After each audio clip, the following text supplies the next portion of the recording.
Los tribunales no deberían depender del color de la piel, el poder, de las palabras, ni de los prejuicios de una época, sino únicamente de la verdad. Estas palabras reflejan la esencia de Matar a un ruiseñor, la obra icónica de Harper Lee, donde Tom Robinson, un hombre inocente, es procesado injustamente por un crimen que no cometió. Su historia es un recordatorio doloroso de cómo el prejuicio, la ignorancia y las fallas del sistema pueden arruinar vidas y perpetuar injusticias. Hoy nos enfrentamos a un relato similar, pero real. Una persona que, como Tom Robinson, fue acusada y procesada por un asesinato que nunca cometió. Atrapada en una narrativa judicial que no buscó pruebas, sino culpables. Su caso nos invita a reflexionar sobre los errores judiciales, los costos humanos de las decisiones apresuradas y la importancia de defender un sistema que valore la verdad sobre las apariencias. Porque la justicia, cuando se equivoca, puede ser tan devastadora como el crimen que busca castigar. Que esta historia sea un llamado a la empatía, a la reflexión y al compromiso con un sistema judicial más justo. Bienvenidos al otro proceso. El día de hoy abordaremos otro de los grandes absurdos jurídicos de la gran hemeroteca de injusticias que encontramos dentro de nuestro sistema de justicia ecuatoriano. Me acompaña, tengo el honor de poder abordar hoy la historia, el caso, el otro lado, el lado humano del proceso judicial penal que experimentó de forma injusta y arbitraria la abogada, ojo con esto, Cynthia Angulo Esteves, por un inexistente delito de asesinato. Y digo inexistente porque además de todas las cosas oscuras que ocurrieron en el trasfondo de este proceso, la presunta víctima del asesinato, al momento del juicio y del proceso, estaba viva. La presunta víctima del asesinato, al momento del juicio y del proceso, estaba viva. Sin embargo, la justicia pretendió imponerle a la doctora Angulo la máxima pena por asesinato. Hoy abordaremos y conoceremos su caso y su historia.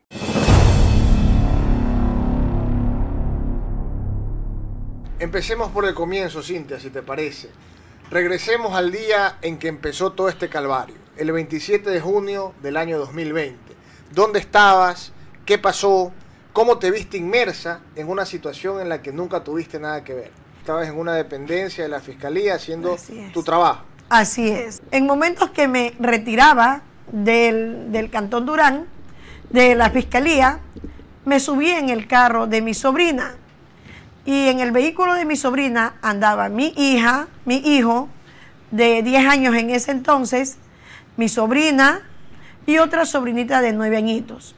Me dirigía a la unidad judicial del Cantón Durán y en el momento que me dirigía por la altura de la gasolinera de Petroecuador, en el momento que estamos cargando de combustible el vehículo, nos escuchamos unas detonaciones, pero como juego pirotécnico. Yo nunca he escuchado un disparo ni he estado de frente en un delito así.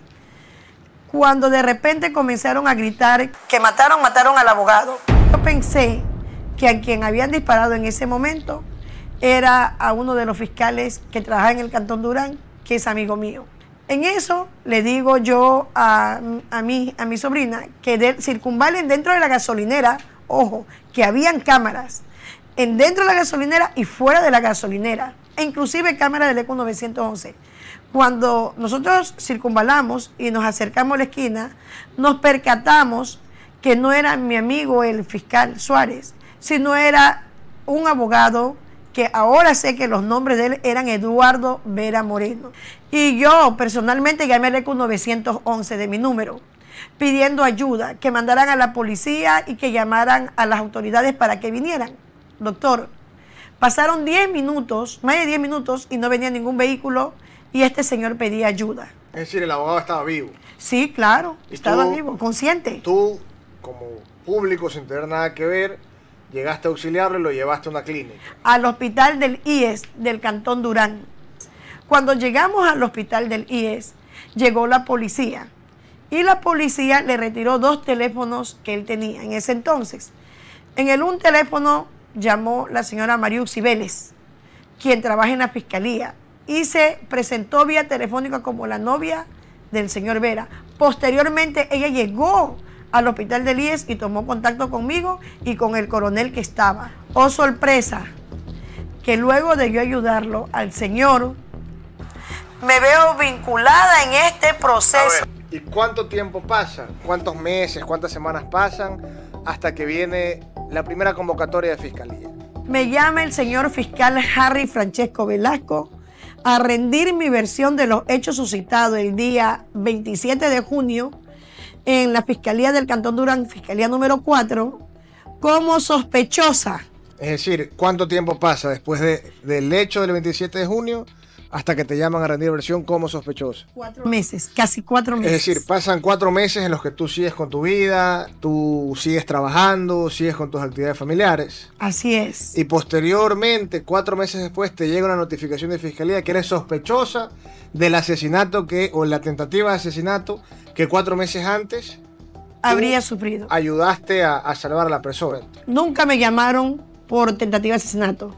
Me llamaron a rendirme versión por el delito de asesinato. De asesinato. De a pesar asesinato. de que nunca murió, estaba vivo. Así es. Mi vida a partir de esa fecha cambió. Yo estaba superando un cáncer de tiroides, recién me había operado. Toda esta situación hizo que, de estrés que viví, que mi cáncer se vaya al hígado, a mi hígado.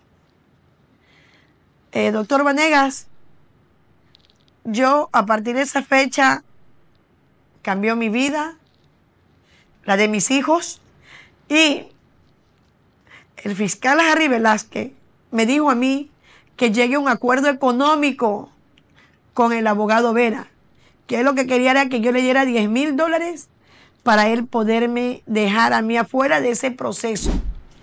Y yo le dije, ¿por qué tengo que pagar si yo no tengo nada que ver? Más bien yo le ayudé. Le salvaste la vida. ¿Por qué voy a pagar? Y me dijo que no, que yo tenía que pagarle si no quería yo que me vinculen.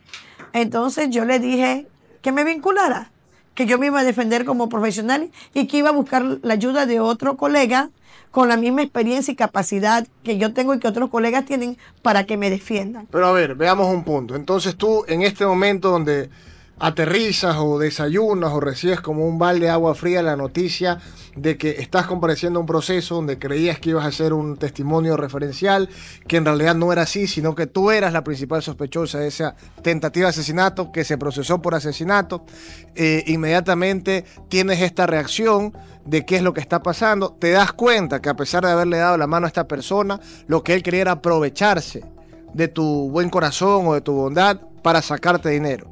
Así es. Y tú, digamos, rechazaste desde un primer momento esa oferta, digámoslo entre comillas, porque supiste que no tenías nada que ver. Estabas segura que no tenías nada que ver. Al 100%, doctor, al 100%.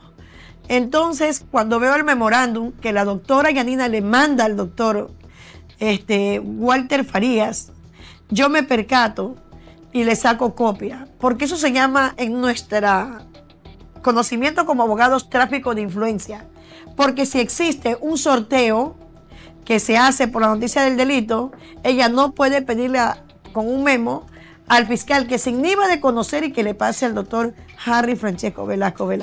¿Por qué le pasa a él el proceso? En primer lugar, por la amistad y la relación que había entre él y el abogado Vera, ¿ya? Y también por la amistad que existía entre la doctora Yanina Villagómez y el abogado Vera.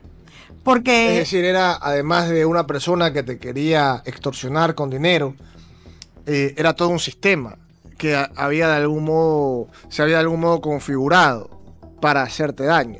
Así es. Y finalmente das tu declaración, te vinculan al proceso. Así es decir, pasas de ser un testigo referencial, pasas de ser esa mano humana que salvó la vida de esta persona a ser la principal sospechosa. Así es. Bien, vamos a tomar una pequeña pausa, vamos a continuar en un segundo tramo de la entrevista abordando cómo fue ese juicio, la etapa final donde llegaban esos últimos minutos en el que se iba a acreditar tu inocencia o tu culpabilidad, qué estaba pasando en este momento y por supuesto cómo ha sido tu vida después de haber superado todo este tortuoso camino en el que injustamente te viste involucrada, producto de las fallas del sistema penal en nuestro país. Enseguida volvemos.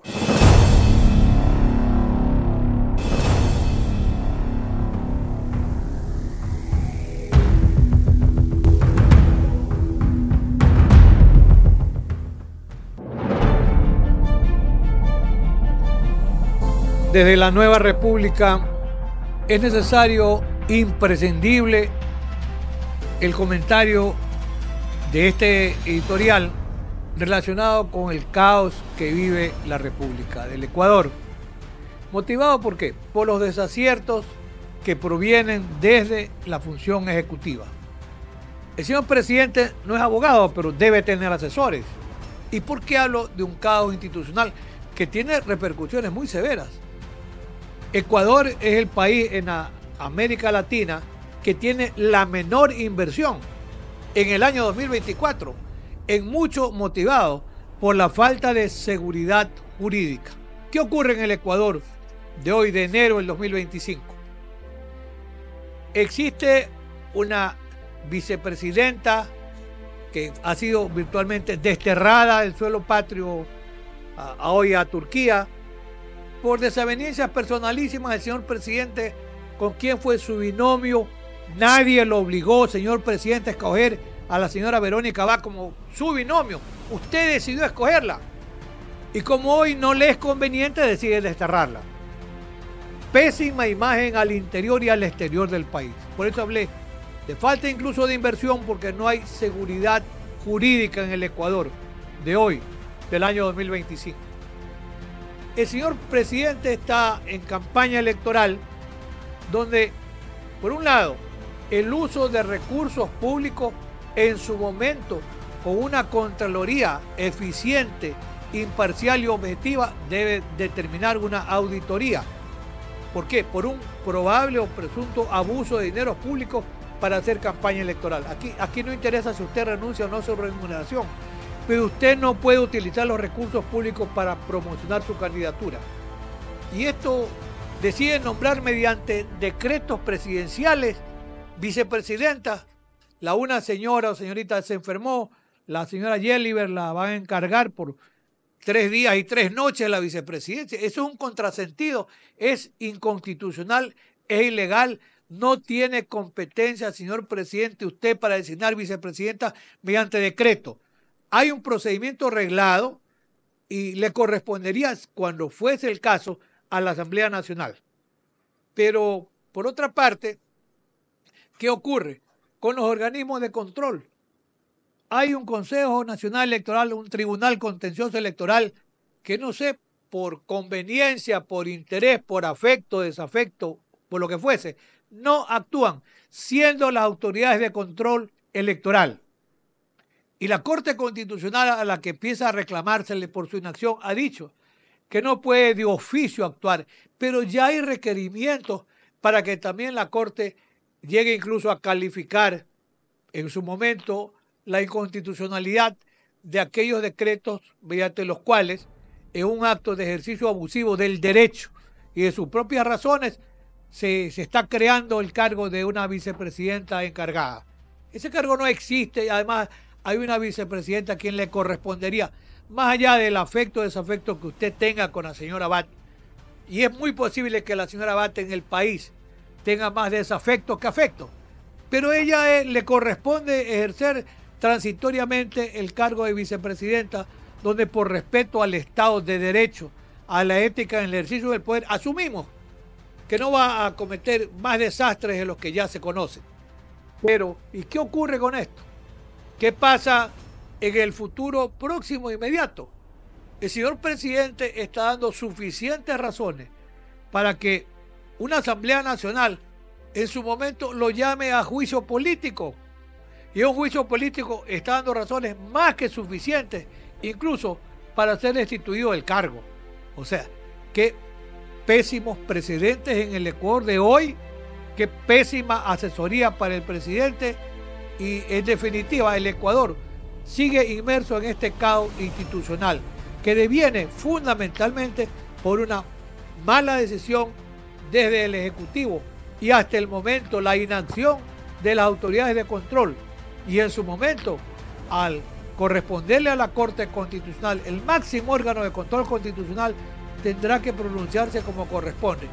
Y si se ha violentado el Estado constitucional de derecho y de justicia, así tendrá que declararlo la Corte Constitucional. Y ahí hay un responsable, que es el señor presidente constitucional de la República del Ecuador. Hasta aquí el comentario de hoy, importante por la crisis institucional que vive el Ecuador. Los invitamos a que nos sigan escuchando, que participen, porque de eso se trata el mensaje que llevamos desde la nueva república. Aquí hay un espacio absoluta y totalmente democrático. Gracias.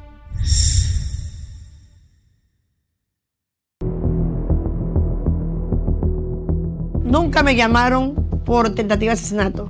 Me llamaron a rendirme versión por el delito de asesinato. De asesinato. De a pesar de que nunca murió, estaba vivo. Así es. Desde las máximas autoridades de fiscalía sabían que había corrupción en este cantón de Guayas. Y en un caso particular para perjudicar a una profesional del derecho. Así es, doctor. Es decir, tú te tuviste que enfrentar literalmente a todo el sistema. Y tuviste que hacerlo porque te hago una pregunta humana. Tú sabías que no tenías nada que ver en este proceso. Esos $10.000, si los hubieses tenido, los hubieses pagado. ¿Cuál era tu situación económica? ¿Cómo te sentiste? ¿Buscaste previo, digamos, al proceso legal, quizá alguna alternativa para financiar? Porque podríamos decir, pagabas y se acababa tu tortura, ¿no? Tu martirio. ¿Cómo reaccionaste? ¿Te mantuviste firme en tus principios, en tus convicciones? ¿No manchaste el derecho? Y eso es otra cosa que admiro de tu parte. Pero ¿cómo resististe a esa tentación de saber que enfrentabas una injusticia ante un sistema que no funciona y que tenías otra alternativa?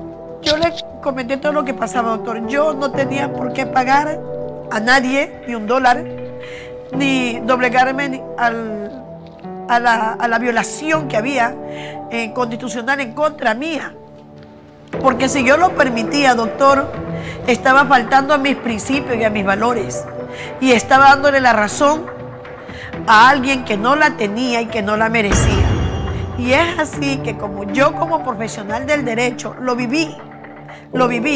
Ahora imagínese usted personas que no tienen conocimiento de leyes, que no son profesionales, o sea, ¿qué no le harán? ¿Qué no pasarán? Entonces, si yo me dejaba subyugar por parte de ellos, yo estuviera ahorita sentenciada, doctor. Porque esa no iba a ser la única extorsión, iba a parar ahí. Ellos iban a seguir extorsionándome de un otro modo. Entonces, yo lo hice público porque lo puse en conocimiento de la Fiscalía Provincial, de la doctora Diana Salazar, pero sobre todo, doctor, yo le pedí a TC que me diera la oportunidad de expresar lo que había pasado ese día con ese abogado Vera, y nunca me dieron la oportunidad de poderme defender a lo que ellos hablaron en los medios de comunicación. Cuando fui llamada al tribunal a juicio, que busqué sus servicios, le pude facilitar a usted los videos y los audios donde constan y los tiene el tribunal y la sala de lo penal, donde el abogado Vera a los presuntos sicarios fue a la penitenciaría a sobornarlos para que me inculparan. E inclusive habían unos audios, y existen unos audios, cuando él habla con la mamá, con la mujer de uno de los presos, el señor Dono Santizábal, y otro señor que está preso, Keiter Pareja. Les quiere sobornar, les ofrece dinero para que me acusen a mí como autora intelectual del delito de asesinato. Aunque estaba vivo, eso es importante decir hincapié. Doctor, él estuvo internado en un hospital por menos de 20 días de acuerdo a la historia clínica, de lo que consta en el proceso. Cintia, yo te consultaba sobre cómo te afectó esto en el ámbito profesional, pero creo que también resulta pertinente preguntarte cómo te afectó en el ámbito familiar. En el ámbito familiar, mi hija tiene diabetes mellitus 2. Eso consta en el expediente. Ella es médico, trabajaba en ese tiempo en el IES, perdió su trabajo, y aparte de eso, mi hija estuvo en cuidados intensivos y en coma en la clínica San Francisco. Tengo un niño, la atendieron a mi hijo por un problema también de cáncer de estrés al colon. O sea, mi familia fue la mayor parte afectada por todo lo que pasé por esta situación jurídica. O sea, que no se lo deseo a nadie en este mundo ni en esta vida, que tenga que pasar por todo lo que yo pasé, por todo lo que yo sufrí, solamente porque no hubo una investigación, por parte de la Fiscalía, no por parte de la policía, porque la DINASED hizo su trabajo y probó con documentación, inclusive con la triangulación de llamadas, que no tuve nada que ver en esta situación, en este tentativa de asesinato que hubo, que no fue un asesinato, y es que ni siquiera tentativa, porque el señor, en la historia clínica que estaba, fueron lesiones superficiales, y esto era por lesiones. Y sin embargo te juzgaron por asesinato. Por asesinato. Bien, y esto, desde lo jurídico, ¿no planteaste en el momento de la instrucción fiscal en tu defensa que era absurdo que se estén gastando recursos del Estado en un proceso por asesinato cuando no existía muerto? Es decir, no existía una persona asesinada. Esto también representa las falencias del sistema en cómo hay una desproporción absoluta en gastar recursos por perseguir a gente inocente mientras este país se sigue desangrando. Los muertos siguen creciendo por centenares, por millares, y realmente los grandes ejecutores de esta ola delictiva nunca están presos, nunca están procesados, y para ellos hay todos los beneficios. Lamentablemente, doctor, el problema que vivimos en el sistema judicial es inquisitorio. ¿Por qué lo digo? Porque por las apariencias, por las habladurías, por los medios a veces que dan una información errónea, vinculan a una persona que es inocente, y esa persona se expone a gastar el dinero que no tiene, un dinero que le hace falta para su hogar, para su familia. Y como aquí se dice, la agente fiscal tiene la obligación de investigar, pero yo me cansé de explicarlo, de decirlo con mis escritos, porque yo fui la que me defendí dentro de la instrucción fiscal, y mandar varios escritos a la ministra fiscal, mandar varios escritos a la doctora Yanina Villagómez, a Quito, inclusive declaré en Quito todo lo que estaba pasando conmigo, y sin embargo nunca hubo un resultado favorable para mí. Es en el tribunal. Es así que usted, cuando llegó al tribunal y leyó todo mi expediente, se dio cuenta de todo el abuso que habían cometido conmigo. Sí, yo siempre creí que eras inocente, siempre estuve seguro de tu relato, y además el expediente demostraba que no había forma de que algo tan absurdo como condenarte a la pena máxima por un asesinato que no existía pueda pasar. Sin embargo, como en todo juicio, la decisión no es del abogado. Siempre hay un tercero que debe ser imparcial, que tiene sus propios pensamientos subjetivos, que es el que decide si acoge tu tesis o acoge la de Fiscalía. Y Fiscalía pidió la máxima pena. Cuando llegamos a ese momento del juicio, nos dimos cuenta que, a pesar de que Fiscalía veía cómo se desbarataba cada uno de los testigos, a pesar de que Fiscalía veía cómo se desvanecía cualquier elemento en tu contra, decidió mantenerse en la acusación y te pidió la pena máxima. Es ahí que yo hago un hincapié de cómo existe la violación al debido proceso desde el inicio hasta la etapa de juzgamiento. Mover todo el aparataje judicial, todos los gastos que esto conllevan, solamente por hacerle maldad a una persona, por mantener una teoría que no era realidad, que no era verdad, pretendiendo hacer de hacer una mentira una verdad. Por algo que inclusive la misma policía, cuando declaró los señores de la DINASED, al preguntarle, la misma jueza, la doctora Marta Gavilanes, le dijo qué responsabilidad tiene la abogada Angulo en este caso, qué elementos de convicción hay. Le dijeron ellos, ninguno, no tiene nada que ver en este proceso. Y cuando le preguntó el doctor Armas, ¿pero por qué la vincularon en este caso? Es porque existe la versión de la presunta víctima y porque tiene que darse así, porque ella tiene que ver. Imagínese usted esa respuesta por parte de Fiscalía, cuando yo no tenía nada que ver. Y todos los testigos que había traído la presunta víctima, en ese entonces, el abogado Eduardo Vera, decía él que había traído varios testigos presenciales, doctor. Algo que usted lo probó y se dio cuenta en el tribunal, que todos los testigos habían sido clientes de él y que tenían juicios pendientes por robo, por extorsión y por droga. Todos los testigos que él tenía. ¿Cómo es posible que esos mismos testigos fueron los que utilizó con los otros procesados? Y esos testigos les dieron validez en el mismo tribunal. Yo pienso Y creo que estamos en un Estado de Derecho constitucional, que ya sabiendo los jueces, sobre todo el doctor Fabián Mármol, que yo no tenía nada que ver con todas las pruebas que él obtuvo, ¿cómo es posible que me haya acusado a mí como autora? Claro. Y todavía autora material, cuando el mismo video de la gasolinera que usted vio que se reprodujo. Bueno, ese voto salvado es una oda a la estupidez judicial, ¿no? Porque al final te condena incluso como autora directa. Es un desconocimiento absoluto de la teoría del delito. Y llegamos al día de la sentencia. Se acaba el juicio, te das cuenta que los testimonios se contradicen, que se plantea una tesis de caso sólida y llega el día en que iban a dar el fallo, ¿no? Es decir, ¿qué sentiste desde el momento en que te notifican? Estás convocado a la audiencia de lectura de sentencia hasta los minutos previos, cuando la jueza ponente empieza a leer el fallo. ¿Qué sentías en esos momentos de absoluta incertidumbre? No sabíamos si es que ibas a ser culpable o inocente. En ese momento tu vida pudo dar un giro de 180 grados y estarías en este momento en prisión. Con todo lo que yo viví en el proceso, que se violentaron mis derechos, con todo el calvario que yo viví, con todo el infierno que viví, porque el infierno es en la tierra y son los mismos seres humanos los que te ocasionan este dolor y este infierno. Yo sentí que mi vida se acababa. Lo único que tenía en mi mente eran mis hijos. Eran mis hijos. Y cómo yo me esforcé por ser una abogada de este estado ecuatoriano para luchar por los derechos de las personas.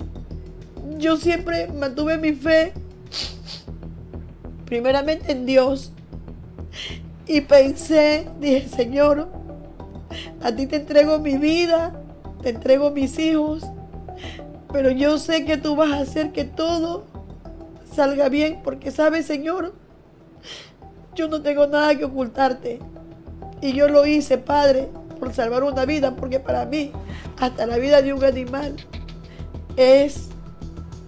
hay que darle prioridad y ayudarle. Pero, doctor, cuando los dos jueces, la doctora Marta... Llega ese momento, resuelve en el momento final. La doctora Marta Gavilanes y el doctor Armas me declaran inocente. ¿Qué sientes en ese momento? Todo el calvario, toda la tortura que había pasado, de algún modo se daba la vuelta. Es decir, le habías ganado al sistema, habías conseguido ver una luz al final del túnel, ¿no? Lo imposible. ¿Qué sientes cuando la jueza dice esas palabras? Se ratifica el estado de inocencia de la abogada Cintia Angulo. Más que darle una vuelta, es mi fe en Dios, doctor, porque Dios no se queda con nada. El mejor amigo que siempre he tenido en mi vida ha sido Dios, y yo siempre he dicho, Él no se queda con nada. Nunca pudieron ellos, el sistema judicial no pudo destruir mi fe en Dios, ni tampoco en que existen personas justas y que saben hacer las cosas con transparencia, que respetan el debido proceso y a las personas. No se dejaron manipular por un sistema corrupto. Estos fueron los dos jueces, el doctor Armas y la doctora Marta Gavilanes. Entonces, doctor, primeramente le doy gracias a Dios. Toda mi vida le voy a estar agradecido a usted por no haberme dejado sola, por haber creído en mí, por haberme dado el apoyo moral y el apoyo judicial que me dio, doctor. Mira, yo soy abogado y yo he sido formado para eso, para defender a las personas y sobre todo para defender a las personas que están viviendo situaciones injustas, como era tu caso. Es lo que tenía que hacer de conformidad a mi trabajo. Cintia, después de todo lo que nos has narrado, es más que claro que tú eres un testimonio de vida, un testimonio de la injusticia, un testimonio de las falencias del sistema judicial.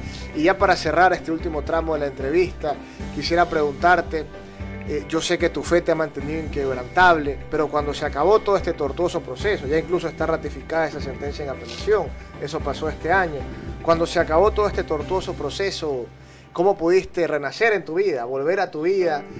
¿Qué estás haciendo ahora? Ya hablemos de lo positivo, ¿cuál es tu mensaje de reflexión? Mi vida está un poco más tranquila, pero me quedó como secuelas de todo lo que viví, un cáncer de hígado. Yo tengo que madrugar a hacerme ver. Yo tengo que buscar los medios para buscar mi atención a mi salud. Pero quiero que quede claro para todo el Ecuador y para todos los que nos escuchan. Nunca es tarde para luchar por sus derechos, para hacerse escuchar, porque si hay personas que escuchan la voz de uno, sí se escucha y sí se siente. Pero sobre todo, yo soy una mujer afro.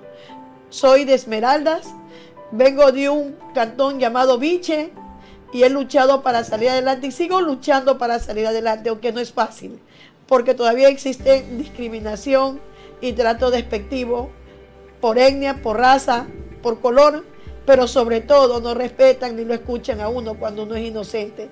Si habemos personas inocentes que el sistema no las tome en cuenta y no tome en cuenta ni respeta el debido proceso, y deberían de respetarlo. Es así que yo les solicito, doctor Vanegas, y a los señores que me han permitido estar aquí el día de hoy, que no descansen ustedes, ya que han iniciado esta nueva forma de ver una nueva república, que seamos escuchados los que nos han querido callar, que seamos atendidos por los que no hemos sido escuchados, y que se solidarice el Estado con las personas que hemos pasado este infierno, esta vida, que por poco le cuesta la vida a mis hijos y a mí. Solicito que tomen en cuenta la petición de una madre, de una mujer, de una profesional que lucha y sigue luchando por salir adelante. No, Cintia, por el contrario, yo te agradezco profundamente tu valentía. Sé que es muy difícil para una víctima del sistema poder enfrentarse ante un medio de comunicación, rendir un testimonio que espero que sirva para estudiantes de derecho, para fiscales, para jueces, para que de algún modo entiendan que nuestra profesión no solamente es leyes y normas, sino que inevitablemente tiene un componente humano, un componente subjetivo que nunca puede quedar de lado. Yo te agradezco en nombre de este medio de comunicación, en nombre de este programa, por contar tu historia, porque este es un paso importante para empezar a delimitar las cosas que nunca deben pasar en nuestro sistema y las cosas que nunca debemos permitir que vuelvan a ocurrir. Porque la única forma de lograr un país con seguridad jurídica es un país donde las leyes sean respetadas, donde los ciudadanos no sean discriminados y donde el derecho penal no sea un instrumento de venganza y de persecución. Sí, déjame darte un abrazo. Tranquila, ya. Está todo bien.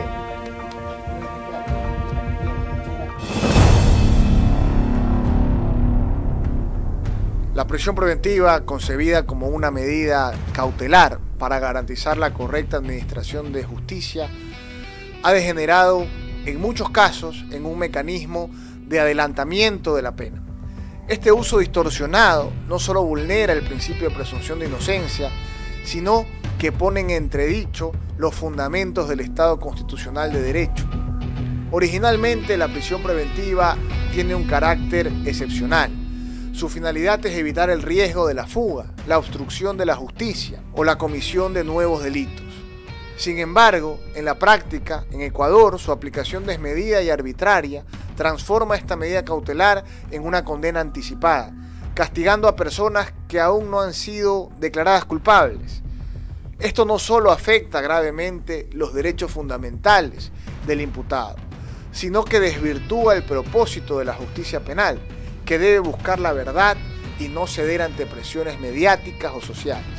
Esta problemática es más alarmante cuando consideramos los prolongados periodos de prisión preventiva que enfrentan miles de personas en sistemas judiciales sobrecargados, como el de nuestro país, sistemas ineficientes. En estos casos los detenidos no solo son privados de su libertad sin sentencia, sino que lo hacen en condiciones infrahumanas, soportando hacinamiento, violencia, trato degradante, situaciones absurdas de tortura.